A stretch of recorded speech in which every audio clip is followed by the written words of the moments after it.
আসসালামু আলাইকুম। আমি মোহাম্মদ জাফর ইকবাল, সোনারগাঁও ইউনিভার্সিটির প্রাক্তন ছাত্র।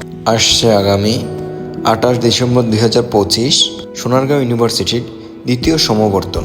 এই সমাবর্তনকে কেন্দ্র করে সবুজময় বাংলাদেশ গড়তে সোনারগাঁও ইউনিভার্সিটির উদ্যোগে আমি 2টি বৃক্ষ রোপণ করি, একটি জাম্বুরা ও একটি ফাইকাস চারা রোপণ করি। সোনারগাঁও ইউনিভার্সিটি কর্তৃপক্ষকে ধন্যবাদ জানাই আমার পক্ষ থেকে এই সবুজময় পৃথিবী গড়ার লক্ষ্যে বৃক্ষরোপণ কর্মসূচি হাতে নেয়ার জন্য।